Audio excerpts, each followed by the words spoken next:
We received grant funding from the James Irvine Foundation to make this series happen, and we're also fortunate, and would like to thank Charter Communications for taping this tonight. So tonight we are fortunate to have Mayor Thomas Clark with us.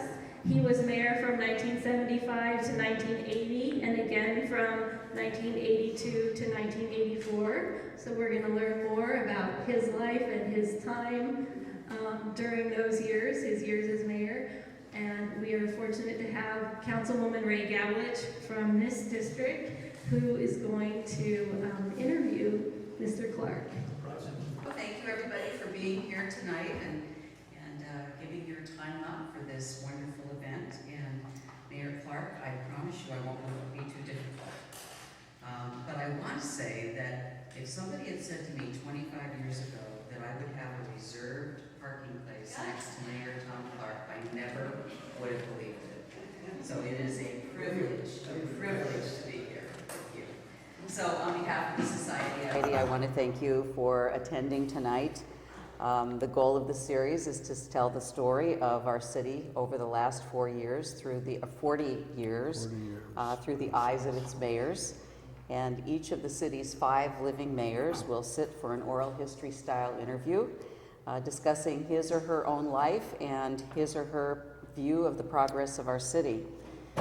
I'm sure that the stories will be fascinating and instructive, and of course you know that it's being recorded and it will be preserved in the archives of the Historical Society. They will be made accessible to historians as well as to all of the residents of the city of Long Beach who visit the Research Center.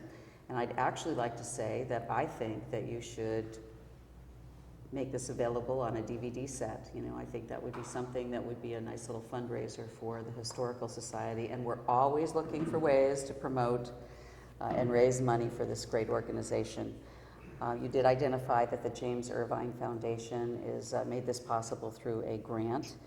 And if you're not already a member of the Historical Society, I'd like to encourage you to join tonight. The membership fee is $40 a year, and that means you could come to the next 4 interviews free.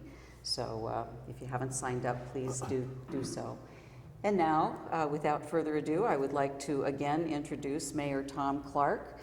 Tom is a man of many titles. As a longtime Long Beach optometrist, he was first known as Dr. Clark, and then in 1966 he became Councilman Clark, embarking on the first of 8 consecutive terms representing the 4th District in the city of Long Beach.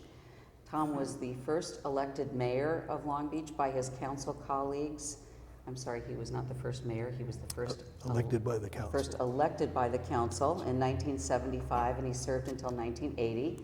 And then he again served as mayor from 82 to 84. He retired from the city council, and this is amazing to me, after a record-breaking 30 years of service. In 1998, he was elected to the Long Beach City College Board of Trustees, where he is currently serving in his 3rd term of office. And please give a round of applause for Mayor Tom Clark. Thank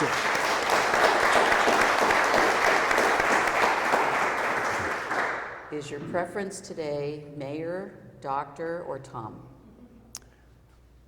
You always want to be friendly with the audience. I think Tom is fine. Tom is Yes. fine? Okay, you want to be respectful though too, Well, so that's maybe all I'll just mix it up a little bit. So let's begin, Okay. Tom. At the beginning, where were you born? Born in San Diego. My father was in the Navy. Uh-huh. We came to Long Beach, and then we went to Vallejo, and we came to Long Beach, and then we went to Vallejo. We finally retired here, and I've been here, went through 3 elementary schools here, 5 elsewhere, and then Franklin and Wilson in the service, and then City College, and up to Cal Berkeley, and back again. So I was going to ask you what it was like growing up in a single town, but you didn't grow up in a single town. You were a military brat, did they call them? Well, I was. I would say, you know, most of my years were here when I could really understand what was going on. We were in San Diego for 7, and then we were in transition for a bit. But I've been here most of the time, I think. And I look at this as my home much more than some of the other places I touched down at. So tell us a little bit about your family life, about your parents. Well, let me first of all say my daughter is here and it's her birthday. Where At is the your back of the daughter? room. Carol?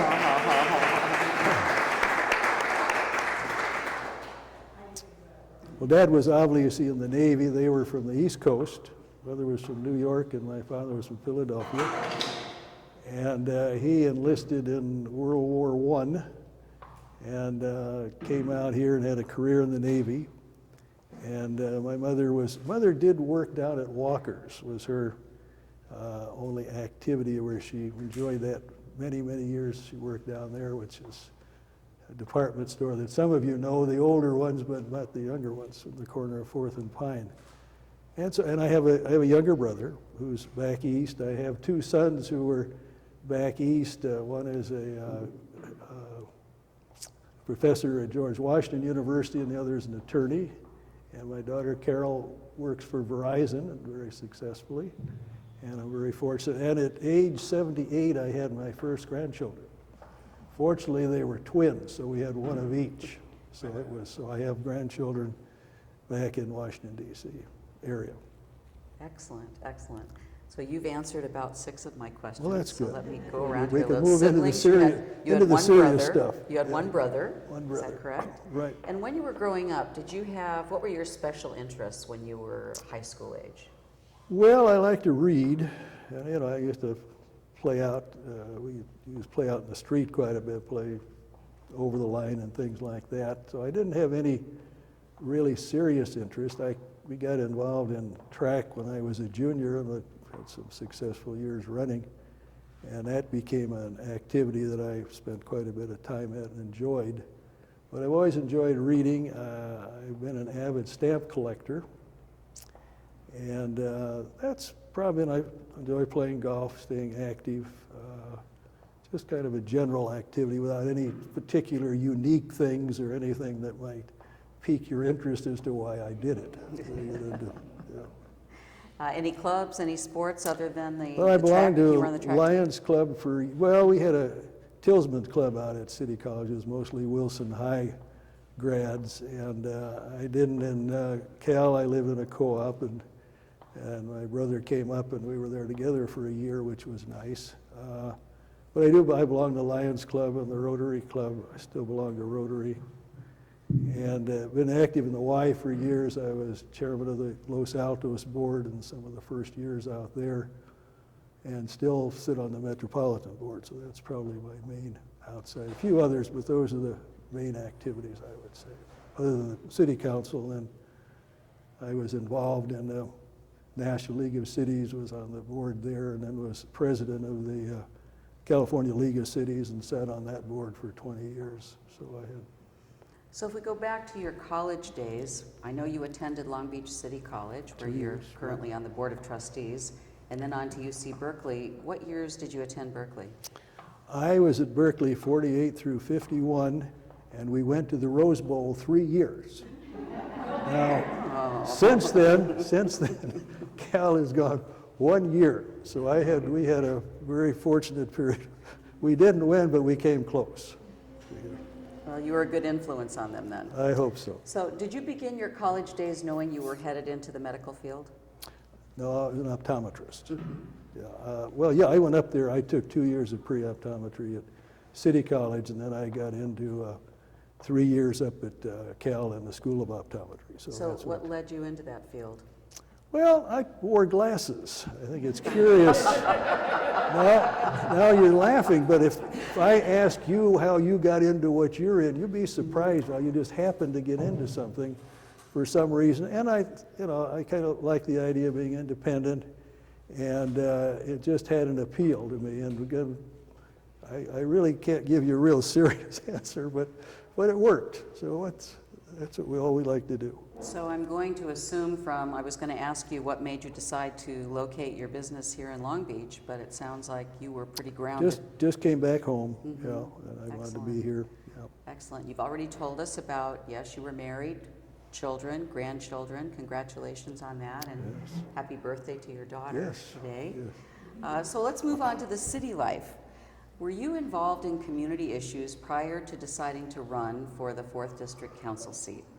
Well, I mentioned I was active in the Los Altos Y, and I was active in the Los Altos Lions Club and the church out there, and so I had that type of community activity. But they're all pretty much located in the Los Altos area. So when I did run, I did have some base to work for. What sparked your interest in local government?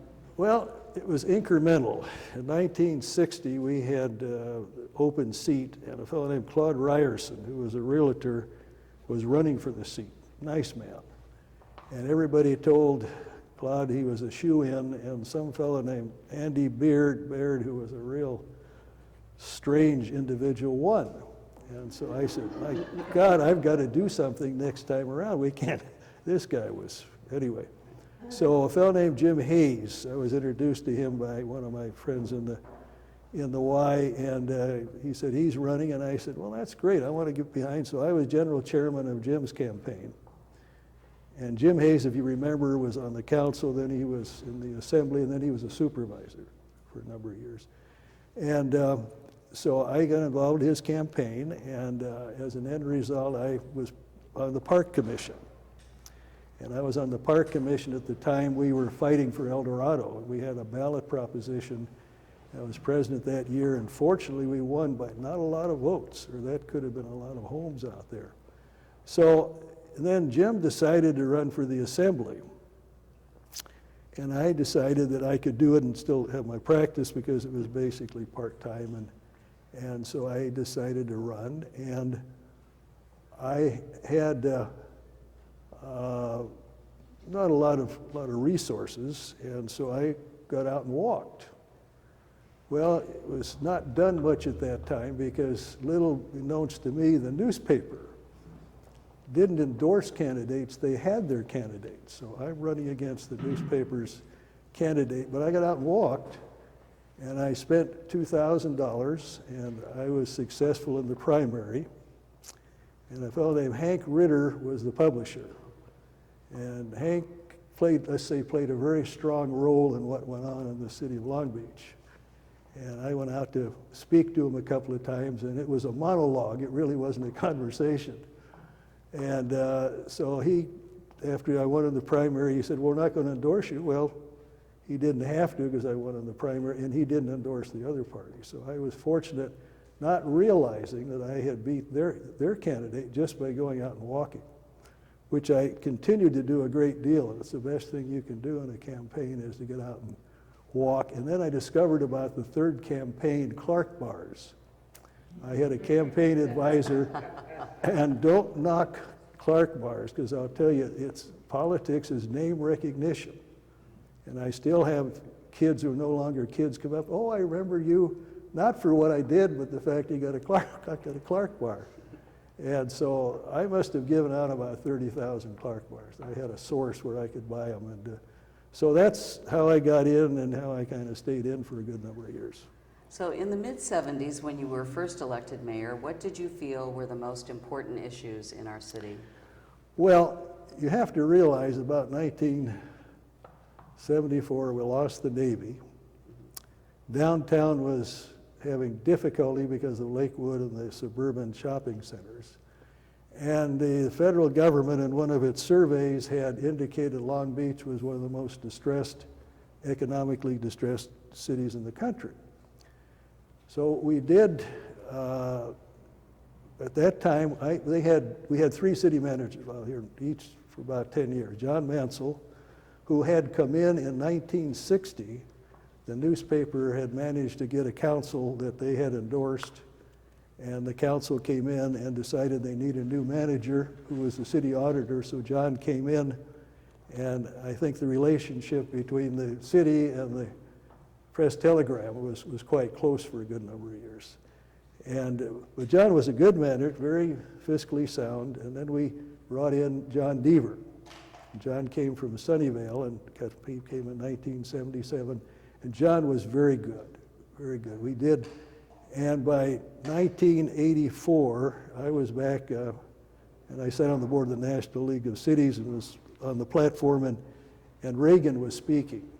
And he recognized Long Beach and another city in Ohio as having been able to recover, and which was a very proud moment. So I think that period was one of going from being depressed to being, I think, financially a very stable city. But money has always been a big issue. Would you say, you mentioned the Navy leaving, but I also remember, I believe that was, we had Bullock's on the corner downtown. Shopping seemed to be... Buffum's. Buffum's, that's right. Would you say that downtown had been a friendly part of our community? Well, it was when I was, growing up here. We had parades down there, and, it was the center. It wasn't the center of town geographically, but it was where people shopped. And it, of course, ceased to be because of the competition. It wasn't where they could go out to big shopping centers like Lakewood and then a little later on Cerritos. So it had declined considerably. And we did have Buffum's, and then Buffum's was sold to an Australian company, and they went belly up, and Walker's went out. So you didn't. And we had no hotels. We had the Lafayette had been a hotel, but that became condominiums. So literally, except for small motel type of things, we had no hotels. And of course, we got the Queen Mary. That was our first hotel. And then we eventually got Hyatt because we were able to bring out, I'm trying to think what, about 80 years old, he was the president of Hyatt. He came out for, when we had the Grand Prix. The Grand Prix allowed us to showcase the city. And it was strange to come out on the first day that they were running, to go out and hear that noise.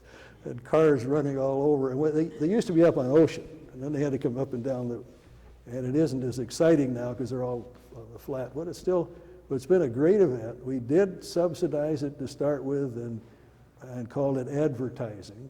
But most of the time they've paid their way.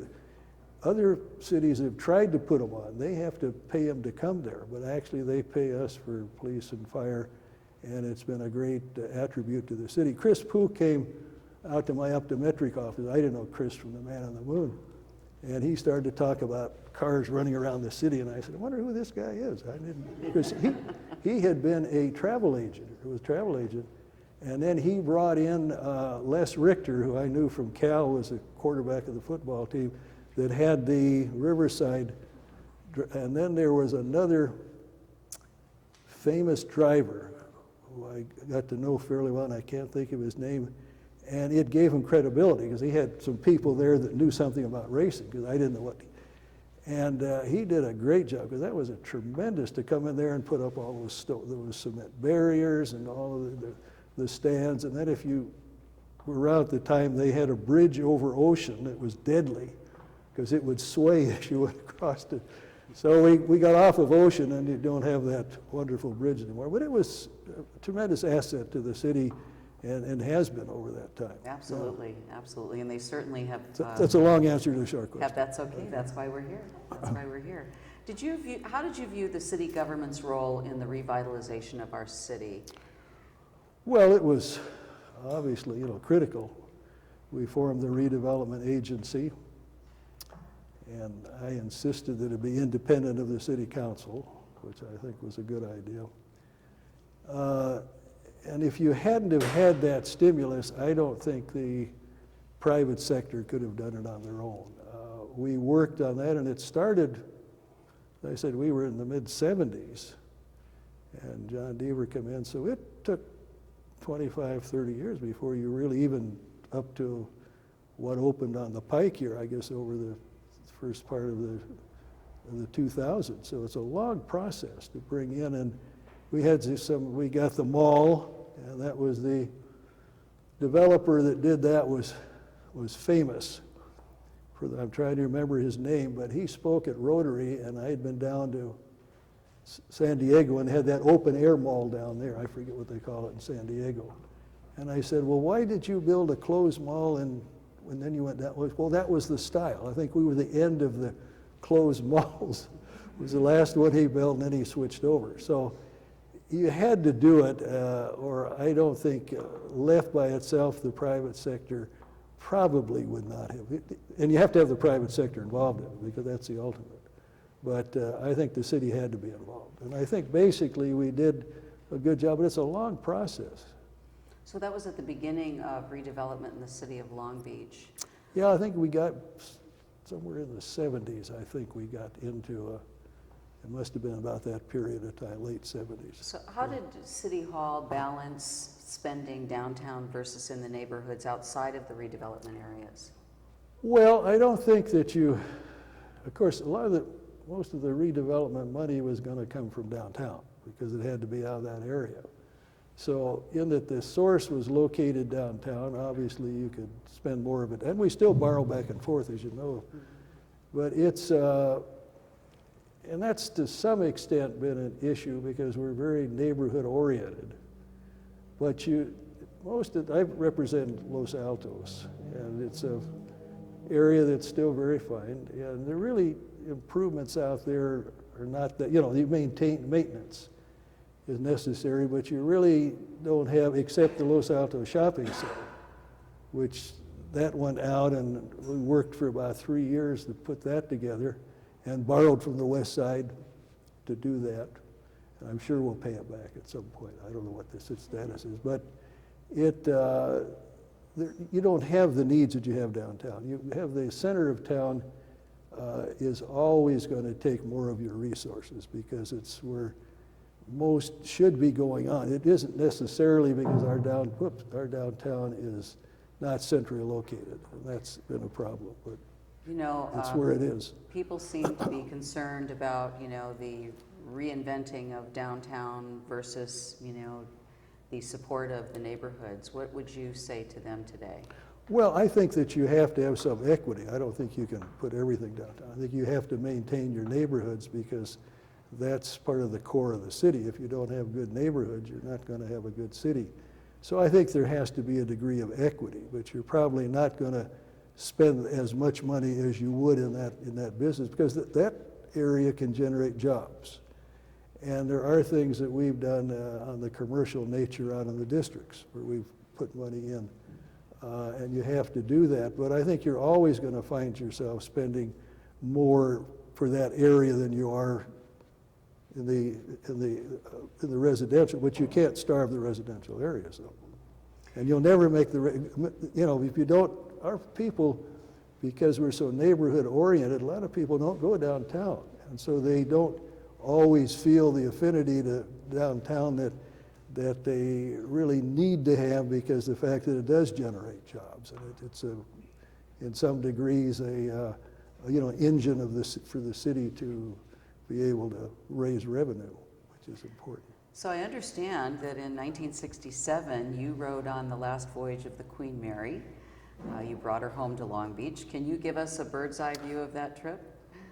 Well, it was an interesting trip. The whole project was interesting because we had, I heard from it first from a harbor commissioner named Bud Writing talked about it. And Bud was a close friend with Sam Cameron, who was kind of Hank Ritter's man at the newspaper. So it was really their project that they developed and went to the State Lands Commission, all of those various things. And we had sent 2 people back to look at the Queen Mary on its last voyage. I think it was the last time I was going to be there. We sent somebody in the planning department and a fireman who came back and said it looked good to them. And I don't recall any lengthy report, and they were going to auction it, I think in March of the following year, and then I get a call from Ed Wade, who was mayor for 15 years. Ed came on in 1960 and was mayor the whole time he was there until 75. And Ed called and said, well, we're going to have to do it earlier because they moved up the time. And I'd missed the year, and I said, well, what do you think, Ed? Well, I think we should do it. So basically, we didn't bother with a lot of environmental studies or lengthy citizen meetings and things of that. So that wasn't, well, if the newspaper wanted it, it probably was going to go through because that was their project. Had they not wanted it, it never would have gotten anywhere. So we did it. And we got it for a little over $3 million, which for a big ship that size is pretty good.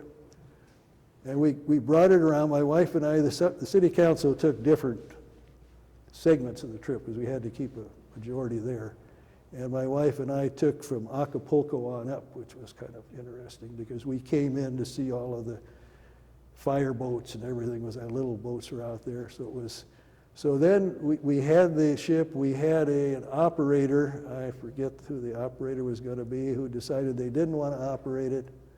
And we sent it over to the dry dock, and they did their work, and it was supposed to go back every 20 years, but that hasn't happened.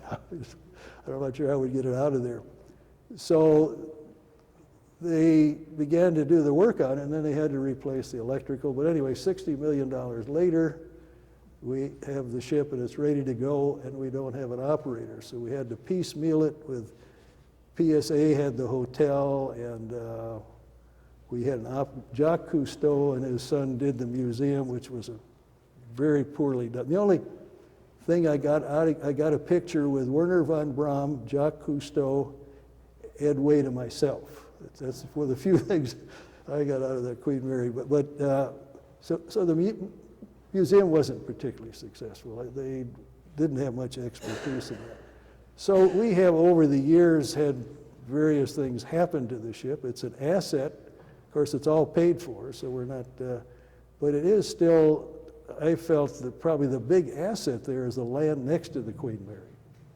And we've had proposals and Disney was looking at it and nothing came of that.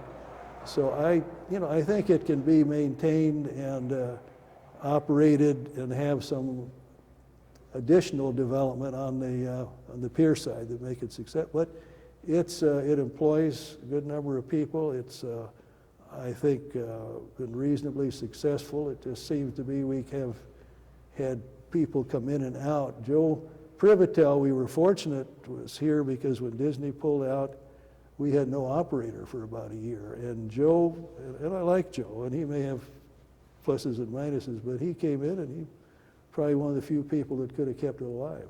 And so now I don't know where we are, but Well, hopefully we're moving forward on another positive track so that we have it's up to the city council in their wisdom. Right, Yes. another 40, 50 years of the Queen Mary and the calling Long Beach their home. Right. On a more serious note, our own Port of Long Beach plays a national role in providing goods across the country, and at the same time it has grown to have some detrimental impacts on our citizens. The Green Port Policy is being implemented by the port, and that will provide some relief.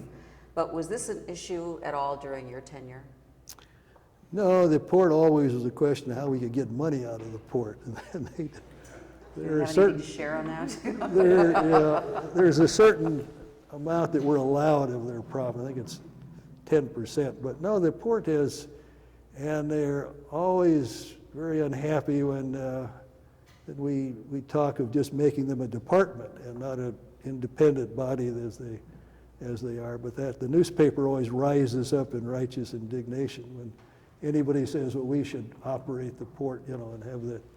But no, we really have had, the port has always been a great asset and has been helpful to us. They've helped with the aquarium, and when we've needed them, they've been there for things. And of course, they have the people that use the port don't like to see a lot of money be siphoned from the port to the city.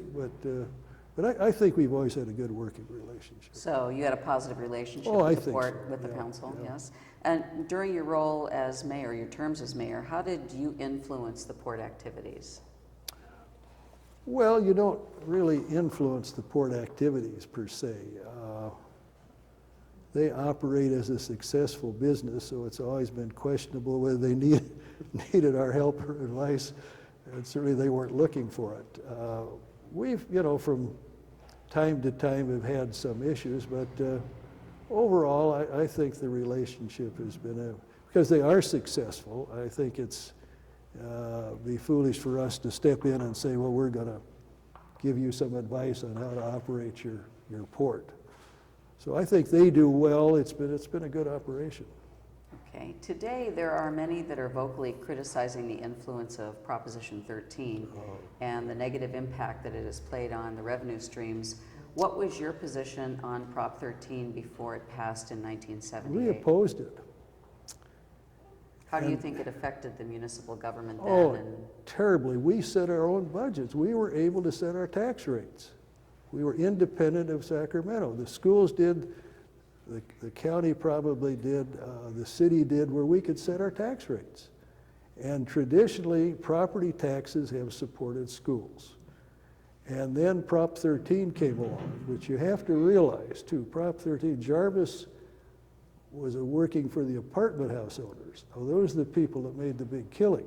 The homeowners, something needed to be done. And we were trying to get Sacramento to do something, and they wouldn't. Pete Wilson was mayor of San Diego at the time, and Tom Bradley was mayor of LA, and we were in San Diego and had a debate about what we should do. And Pete had been, he was an assemblyman, and said, well, you can't trust Sacramento. So we really weren't able to influence it, but then the state had, if you believe it, a $5 billion surplus, which they applied, and it eased us into Prop 13. And then the state then transferred property tax from the schools to the cities until the 90s, when Pete Wilson, our former mayor, was governor, and he switched the property tax back from the cities to the schools. But you had the fact that we have to go hand in mouth up to Sacramento, as does everybody else, and Sacramento hasn't had good, well, I think we've had major problems with the government, particularly the leadership. You have people that take over offices that have no experience. And it's easy to increase spending when the times are good, and then you're stuck with them when the times are bad. But Prop 13, the 2/3 vote, term limits, and all of the propositions that we've had that pass without funding have made it almost impossible to govern. They're going to have to do something. I think most would agree with you. And you've touched a little bit on the influence of the newspapers back at the beginning of your term in politics. Historically, they've played a major role. Can you describe what your relationship was with the Press-Telegram and the other newspapers in the area during your tenure? Well, I subscribed to the Press-Telegram. Well, oh, you mean you still subscribe to it? I was not happy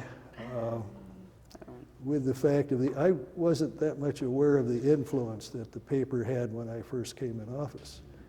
And when Hank Ritter died in '69, Dan Ritter was a different individual. He wasn't necessarily that much involved in trying to govern the city, but there were still strong influences. But when John Deaver came in, the newspaper ceased to have that, anyone at City Hall that they could pick up the phone and call. So the newspaper has deteriorated in their interest. A big thing when I first came in office, it didn't take long to recognize that the system we had was really a strange one for electing. You had a 3-year term, all 9 people ran at the same time. You couldn't win in the primary unless you were unopposed. You'd run in April, and the top 2 had to run off, and you had 2 months then to be able to work the rest of the city. It's impossible. So the newspaper was in a very strong position, would advocate for a particular individual. And after the first term, I always had their support later on, so I don't mean to knock the paper in their later years. But they had very strong influence. We did put on the ballot in '76, and then we went to 4-year staggered terms you could win on the primary. So that was something that, and then we had, I had set up a citizens committee to review the charter, and we did come out of that with the fact the mayor could then make the appointment. The city manager used to make the major appointments. The harbor, planning, water were all made, and the city manager didn't particularly care to. So we got that power, and I was the first mayor to make any of those appointments. And then I'm getting into what I would like to see in terms of government. Then I got the issue on the ballot in '82 of a directly elected mayor. And we had a couple of things in there that only the elected officials could run the first time, so we could end up with 8 council people and a mayor, because you wanted that setup. But I had the salary too low. So interesting enough, I wrote a couple of op-ed pieces over the next few years, but we didn't do much of anything. And then I belonged to Rotary, and without my saying anything, they have evening dinner panels and where they discuss an issue, and they picked, should the mayor be directly elected? And they come up about 70%. So, I felt, well, it's funny how you plant a seed and it seems to grow without you doing much. And everybody was again, I got beat 2-1 the first time. I said, we'll be back. And so I drew up another proposal with different. The mayor started out with the salary of a Superior Court judge, and the mayor, the budget had to go through the mayor and all of these things. And I didn't want to bring it in, so a fellow named Alex Bell-Humer wanted to do something, and I said, well, why don't you put a committee together? And then, so he took it, and they brought it to the council, and they had the problem about the mayor having the vote because this matter changing, and they came in, and I said, well, you got to put it in there either one, put both ways. Well, it came in, and then Ernie sent it out to another commission, which come back with the same thing, and we never could get that, so it passed. We hope to do it, but it creates a hybrid form of government that's strange, because if you talk to people who know local government, you have a strong mayor and a weak mayor system. They're not the individuals, but strong mayor is the one. He becomes the city manager, and then you have the city council, and then you have the weak mayor system where the mayor is part of the council. And now we have the mayor is not really part of the council. The mayor presides but never votes. So I think you got the city manager, then you got the mayor, and then you got the council. You got 3 now instead of having the city manager and the mayor council. And I don't think it's the best system because it takes leadership away from the city council. If you don't vote, you're not really a member of the club. Actually, my final question really is, as you view the city council today and you watch us go through our struggles, what words of wisdom can you offer to us to bring this city forward in a positive way? Well, I think that you always want to be seen as working together, because the public looks at you and they hope and they realize that you're going to get the best results if everybody works together. And that's not always easy. Knowing the personalities that you have when you have 9 people together. But I think that's important. And I think the council is doing a good job of getting out more than I think as a group we did. But when I came on the council, we had 9 men all in business. It's a different era entirely. And there wasn't much. You could come on Tuesday and that's about all you're supposed to do. And we didn't have any offices until we got the new city hall. But I think, you always want to stay close to your constituents. And I think most of you do a good job. I don't follow everybody, but the only thing that I think that you do have more of now, in the time I was on the city council, we had no one that went on to higher office. And I think you do have some tendency, then again, term limits opens up all these seats and everybody knows when they're going to open and they rotate around. And so I think there's been more, which sometimes takes the focus away from strictly the business of the city council. But the thing I hate to see is people that are on a body, they leave it and then they start to say how wonderful it was when I was there, and these people are a bunch of dummies, and they're someone I could think of that has a tendency to do that. But so I think when you leave, and you work, and I try to keep apprised of what goes on. And Patrick O'Donnell is my councilman. I supported Patrick, and I can call him, and Patrick's been very good to work with. And so I think overall, But I do think that the leadership position with the mayor being separate leaves the council to some extent, and the vice mayor is more, has never been a strong office. It's kind of a popularity contest, that it doesn't quite have the same leadership as you had. Because when you have to vote for something, as mayor, you want that to pass.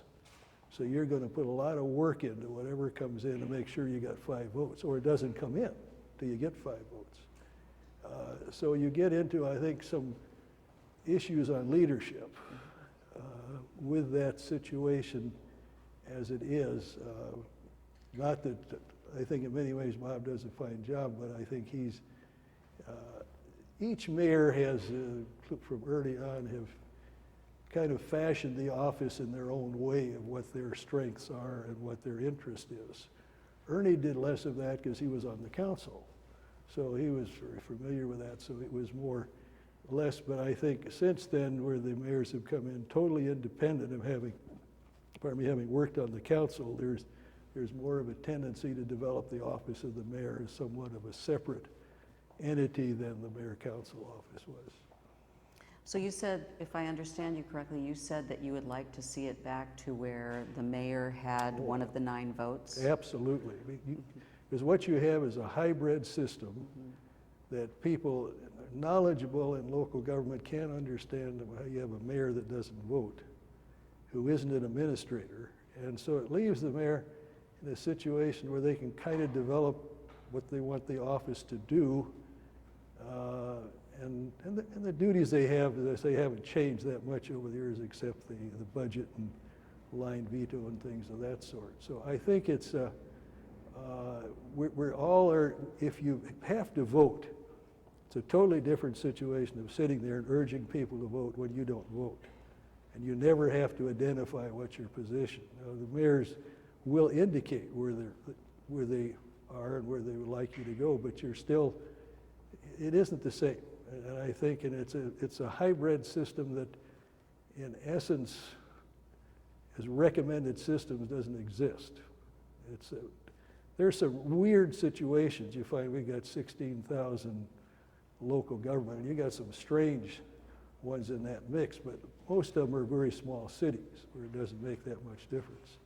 But I would like to, that's what I hope to do, and I was very disappointed when we didn't get that when we went to because we needed a directly elected mayor. Having served as mayor, you were councilman, you were mayor at the same time, and you just didn't have the same community leadership role because the community didn't select you as they do now. So the mayor's in a much stronger position to lead the community, but I think the power is in the council and the manager's office, because everything has to go through the council, all the policies, the budget. If you don't have the council to approve them, you don't do it, and the manager then is the implementer.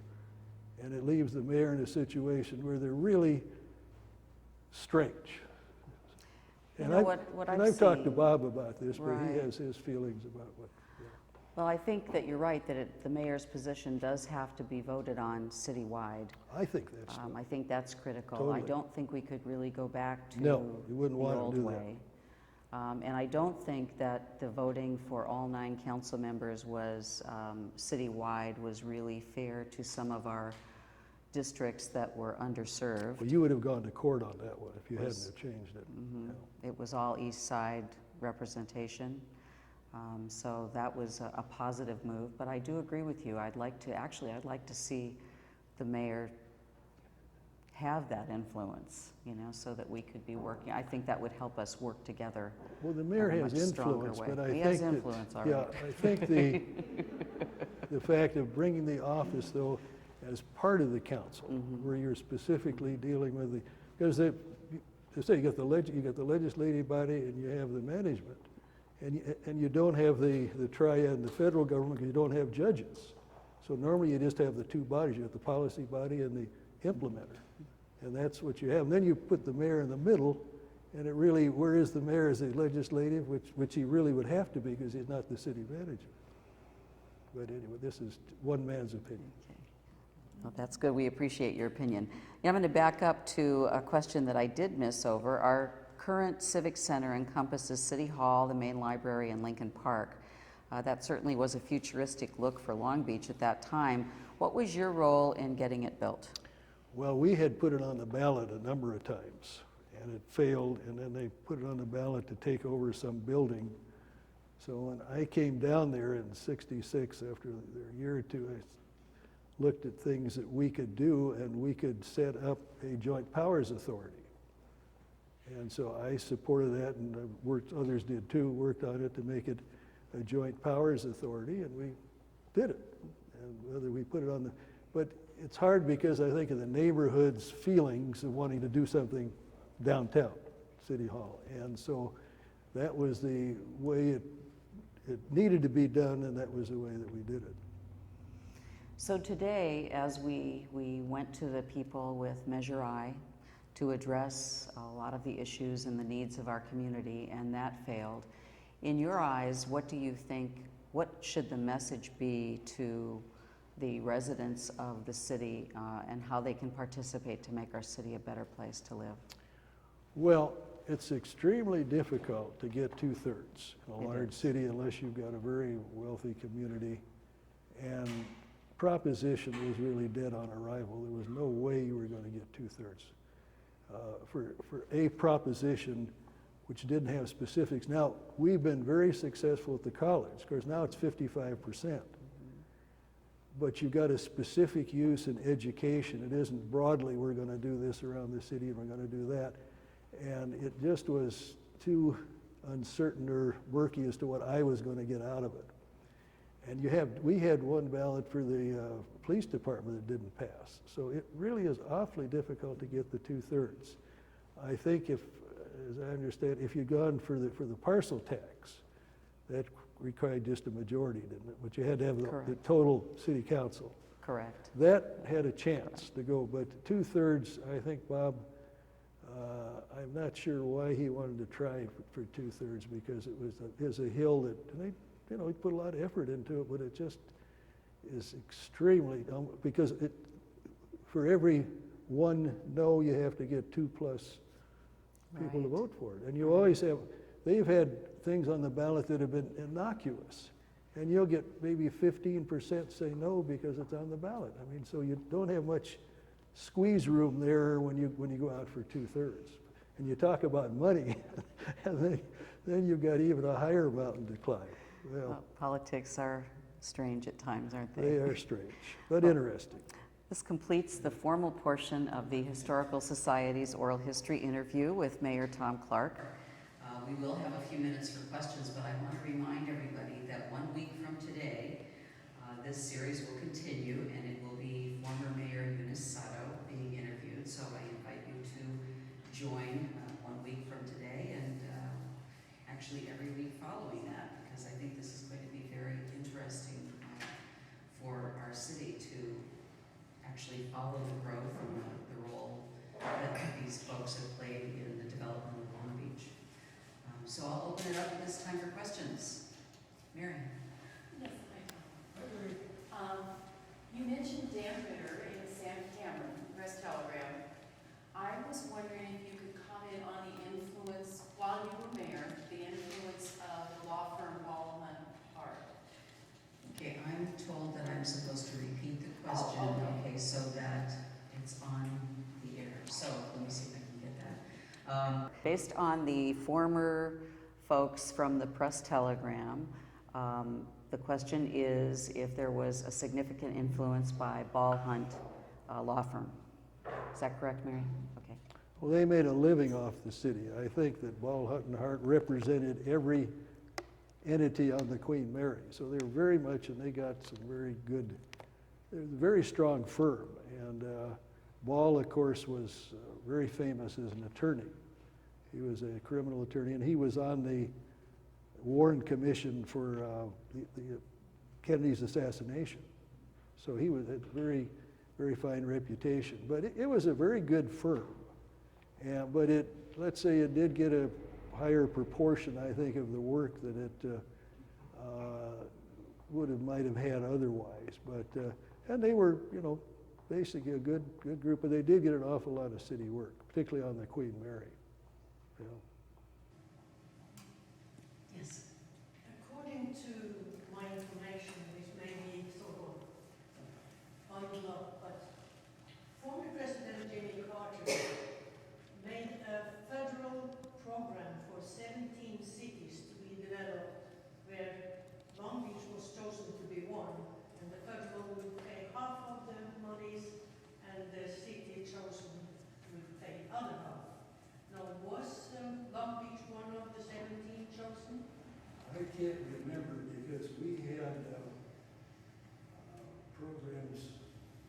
before that, it actually started with Nixon, revenue sharing programs like that. There are programs through HUD that they would put out, housing and urban development department, that they would put out and you could apply for different grants.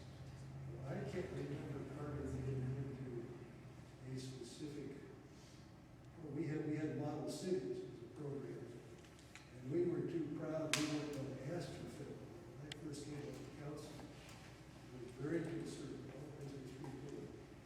And it took a few years before I think myself and others convinced them that the money's out there and we don't need it somewhere to get it. Which maybe is a selfish attitude, but a lot of cities were using it, used the money very well, and we did get into the earlier programs as we might have. I can't remember the Carter specific. So let's back up to what the question was. Jimmy Carter, President Jimmy Carter, had a program that 17 national cities were chosen to be a part of, and was Long Beach part of that. Is that correct? Redevelopment for inner city. Right, for inner-city programs. There's all sorts of programs. I can't remember Carter. Carter had this problem for 40 years. Yes. Came into office just as the civil rights movement was being implemented in city government, and I wondered if you could make some comments on the effect of grassroots pressure for civil rights and diversity and hiring and all that kind of. The question is, or the statement really is that Mayor Clark came on board just at the beginning, the strong beginning of the civil rights movement, and how did that play a part in our government? It was a period, too, of Vietnam where you had a lot of citizen involvement in that period, and the civil rights, and then we had hiring that we did, special programs of hiring, and with that there were certain requirements about how you hired, and always the issue in the earlier days was how you discriminated, whether you discriminated one way or discriminated another way. But I think over the years the city did, and I can't remember specifically when, began to implement programs where you actively tried to recruit people, their ethnic and the black community, and bring them into government. And you'd advertise in their newspapers and magazines and try to make an overt effort to do it. So it has improved. That you get into, I think the problem still is that we need to do a better job of educating our minorities. Too many of them drop out of high school, and we at the college, City College, about 70% of our students have to have remedial, and they're not all minority students. They don't do well in English and math, and you do remedial before they can take credit courses. But there was an effort through there. We had to report, I forget, get an annual report or something of how we were doing. So there was a whole effort, it changed the world. When I went on the council, what was good for General Motors was good for the country. That was kind of the theme, that business was the entity that you really looked to, and then it started to get people. The airport was an issue. You know about the airport. Do we want to talk about that? But that was, when I first came on and I represent one of the districts that's under it. Fortunately, we have the landings, which are not as noisy as the takeoffs. But that started, and I cast the first negative vote about 1967. I sensed we had an issue. And that, issue we worked at for years out there, and the citizens were much more involved. We had a recall movement for 3 or 4 of the council people. So that was really active in the very beginning. And it still has some tones, but it's much, much more reduced than it was in the heyday where you were really very active. Well, we were trying to work our way through it. We finally got to the point where FAA said we could limit, the flights, and we could control the hours, and which they didn't like to do. And that took a battle to get to that point. I like that. You say we become more civilized. That's very good. Maybe. So far, so good. I think we're moving we're moving in that direction. Another question from the audience? Stillman. Can you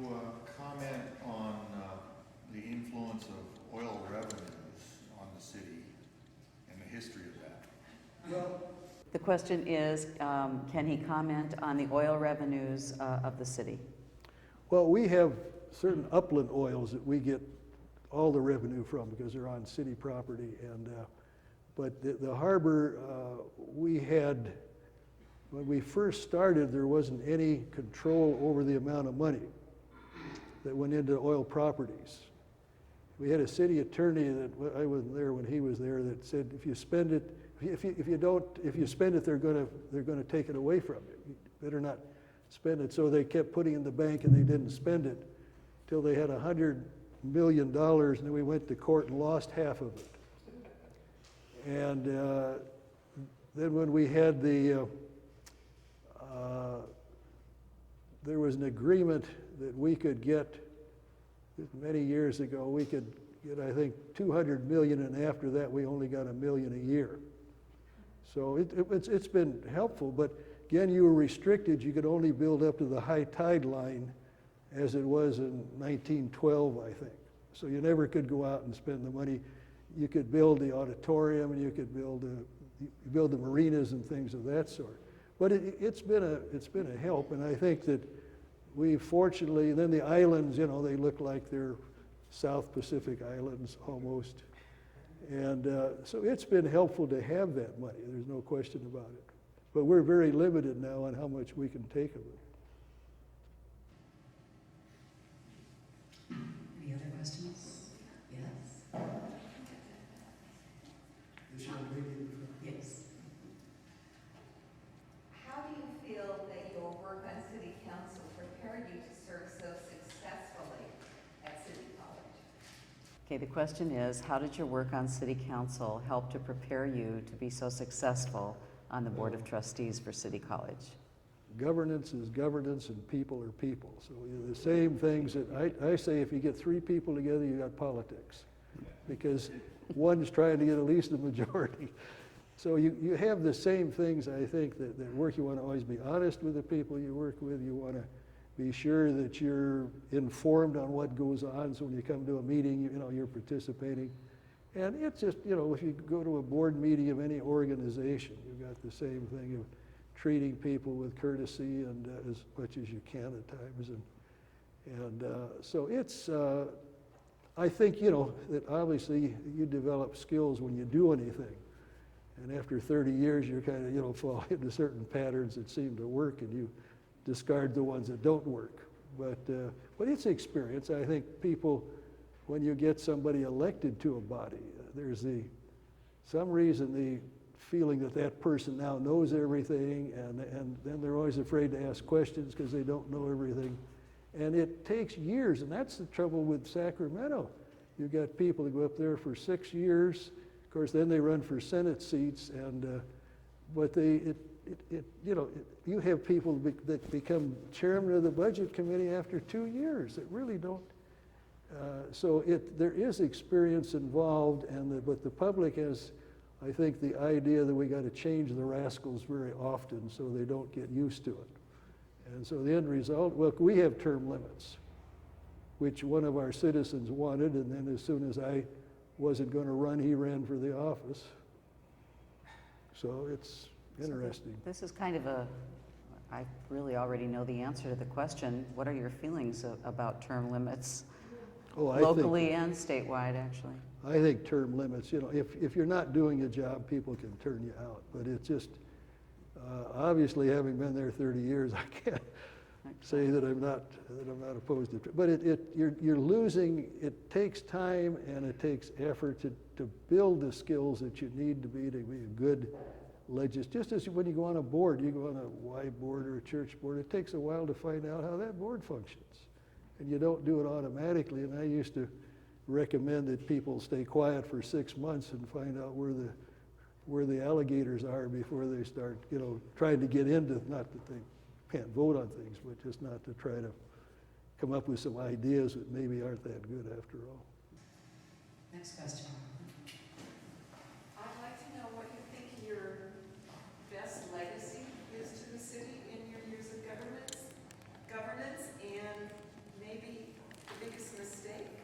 The question is, what does Mr. Clark believe his greatest legacy is, and also what was his, I don't know if mistake would be the right word, what would be something that, some decision you made that you would like to? Well, there are a few of those. Have a Some of them I don't want to different talk about. One thing I think that I'm proud of is that we fluoridated. And many people don't know that the City Council fluoridated. We had, before I went on, that the Dental Society put it on the ballot to fluoridate because it's a great advantage to youngsters, particularly in the poorer part of the community that can't afford to go with a dentist. And so it had failed because one individual spent a lot of money. So I was there about a couple of years and I said, well, let's go for it. We did put it as an issue brought to the council. And so we had the room filled up. People were there. And I talked to Ed Wade was mayor. I said, Ed, well, let's let the antis go first. You always like to, so long as you have a choice. So the antis were to go first, and full house. And we had a black minister, Reverend Powell, that came down there, and Emmett Sullivan was the councilman from that district who really didn't have that view necessarily of the black population that we have nowadays, unfortunately. But Reverend Powell would come down there and he'd get up and say that Mr. Sullivan is doing a wonderful job, and Emmett would slip him $20, I think, or something like that. So he'd come down there. So as soon as we went to the audience, Reverend Powell jumps up. And I said, what? I wonder what Reverend Powell's going to... So Reverend Powell starts out, and he said, if we'd had fluoridation when I was a boy, this wouldn't happen. Reached in and pulled out his dentures. Well, the other side, of course, was unhappy because he obviously wasn't on their side, but every once in a while you had something like that was interest. But I think, over the years it was just, we worked on bringing the city back to where we had the base here, the business base. We worked on the airport issue long, and it's still going on. I understand there's some issues still there. And it's hard to, looking back, and I go over material sometime and look over, and you forget what you do. You do so much of it over that period of time. But I think it was seeing the city, able to get back to being much more vibrant. In some ways, instead of the red line, we got the blue line. These, instead of the pike, we got the development down there. So in some ways, we don't have Rainbow Pier though. Took that away, which was, but I think it was. I like to work with people, and you have a chance to do some things, and I can look and I'll go by and, well, this is a stoplight that I put in, or this is something that I did. Little things that you did. That you've forgotten about, and but it's, I think, being able to do things for people and make them feel that you really are working for them and representing them. And that's why I always like to get out and walk, because they were always surprised if you were at the doors because they hardly ever saw anybody. But it's but I think walking's become more common over the last 15, 20 years. But there were a few things where you always make decisions with the best information you have at the time. But there are times then that you find out things that you didn't know, and you think, well, that wasn't too good a decision. But at the time you did it, you didn't have that particular information. But I can't say in 30 years I didn't make any mistakes. But I think I can say I didn't knowingly make bad mistakes. I got sucked into something that I shouldn't have. Yeah. But nothing specific. No, most of the issues, the tough ones, are the land use issues. And the developer wants more units, and the public wants fewer units, and they want to maximize it, and you're trying to, but you have much more control over that with the environment. We didn't have environmental reports to start with, and there is things to control the development. But that's always your toughest issue, because, and the problem with government is it takes money to run for office. And that if we could go to public financing, because I spent $2,000 the first time. I had a friend of mine came in, he was an attorney, and he gave me $100, my first $100, and I said, God, I didn't realize you could make money this way. And so, you know, but I raised I think 1,000 of it was mine. But after you get in office, of course, then you have support, and developers are you know, they're good supporters, but you can't, it's okay, and they know if they call that you're probably going to answer the phone for them. But as long as they have a good deal, it's fine. But if they don't have a good deal, they don't have a good deal. So the issues really just repeat Oh, they themselves. That's what I'm hearing Just here tonight. on and You on know, and they on, don't same- really same issues. change. It's all about taking care of the public and doing your The best. names and the faces change, but not the Right, issues. right. Maybe half the cars, you know, can you maybe comment on that and the effect that it had or why it was done? One person once told me it made Long Beach at least a more economical place to live, but it did things to the neighborhoods too. I think the question is about the cracker box era. Is that what you're Yep. talking about? When the, that's what we called it. We still call it that. About when the apartments, the small 8 to 10 unit apartment buildings were supported by the city, and it did have an impact. We had two issues. You had money became more available, and there had been existing zoning on these pieces of property, and the citizens involved had come to us about more affordable housing. So there were some changes made in the code to encourage that. And then there was a particular builder architect that developed this box style. And I tried to increase the number of units you had to have for parking. And we came to a vote, and Mr. Edgerton wasn't there. And we had an issue about it. Every once in a while, if I wanted to upset Wally, I'd mention he would rise through and say, but it was, staff had initiated it, and they really, we had people coming down and saying, you know, you're changing our neighborhoods, but it was unfortunate. I even had a fellow that built one of those units that many, many years later said, hey, I wish I hadn't have done that. Well, we did curb it, but we didn't curb it early enough. But everything was there. The zoning was there, and the requirements had been reduced so you get more affordable. And all of a sudden the interest rate, you know, had been 20% at one time and dropped down. And so everything happened at the same time. And it took a year or so before we got planning to finally make some changes in that. But too much of it happened. It was unfortunate. Was indeed. Any other questions? Okay, well, seeing no, oh yes, okay. You have a question, sir? Well, not exactly a question. I take pride in being the president of the Historical Society. I want to, first of all, thank Tom, and I want to thank the Councilwoman for being here. But I will tell you, I sat on the council when, not when he was mayor, but when he was on the council. And a number of things you said tonight ring very close to my heart, especially about term limits. It's true that Tom sat on the council for close to 30 years. But those were valuable, he learned valuable lessons and was able to impart valuable lessons to some of those who were willing to listen. And I will tell you that many times, even though we may have disagreed on some issues, many times Tom was able to give me information that I would never have had from city staff who hadn't been there, or from even whether lobbyists or whatever you want to call them.